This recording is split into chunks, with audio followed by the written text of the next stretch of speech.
بسم اللہ الرحمن الرحیم۔ شروع کرتا ہوں اللہ کے نام سے جو بڑا مہربان نہایت رحم فرمانے والا ہے۔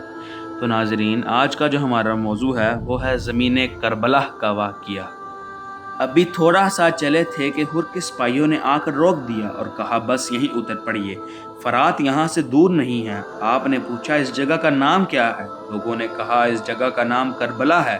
اس لفظ کو سنتے ہی آپ گھوڑے سے اتر پڑے اور فرمایا، یہ کربلا ہے جو مقام کرب و بلا ہے، یہیں ہمارے اونٹوں کے بیٹھنے کی جگہ ہے، یہیں ہمارے مال و اسباب اتریں گے اور اسی مقام پر ہمارے ساتھی قتل کر دیے جائیں گے۔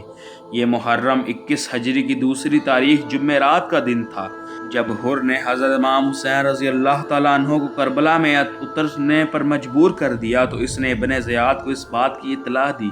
یہ وقت وہ تھا کہ جب ایران میں بغاوت ہو گئی تھی، جس کو فروغ کرنے کے لیے عمرو بن سعد کی 4000 کی فوج کا سردار بنایا گیا تھا اور رے کی حکومت کا پروانہ لکھ کر دیا گیا تھا۔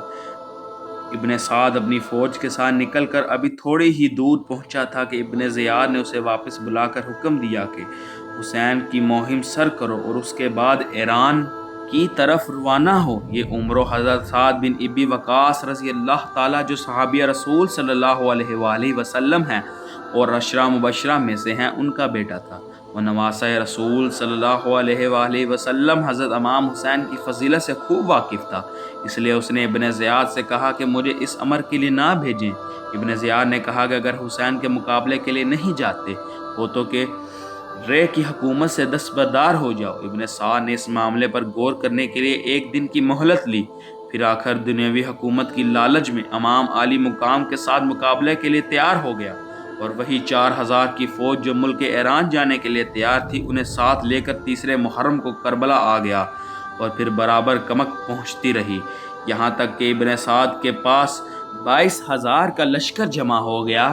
اتنی حیرت کی بات ہے کہ حضرت عالی مقام کے ساتھ کل 82 آدمی ہیں، جن میں بیبیاں اور بچے بھی ہیں، اور پھر جنگ کے ارادے سے نہیں آئے تھے، اس لیے لڑائی کا سامان بھی نہیں رکھتے تھے، مگر اہل بیت نبوت کی شجاعت و بہادری کا ابن زیاد کے دل پر اتنا اثر تھا کہ ان کے مقابلے کے لیے 22000 کا لشکر جرا کر بھیج دیا۔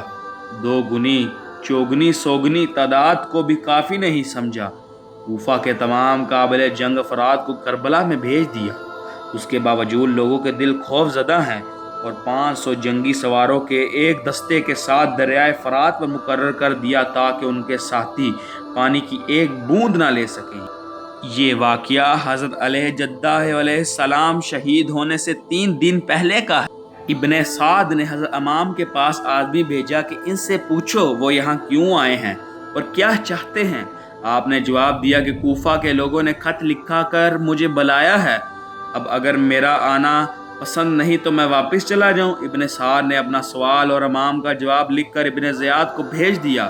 اس نے ابن سعد کو جواب میں لکھا کہ تم حسین اور ان کے ساتھیوں سے کہہ دو کہ یزید کی بیعت کریں، اگر وہ بیعت کر لیں گے تو اس کے بعد ہم جو مناسب سمجھیں گے کریں گے۔ اب سعد کو جب یہ خط ملا تو اس نے کہا میں سمجھ گیا ابن زیاد کو امن و عافیت منظور نہیں۔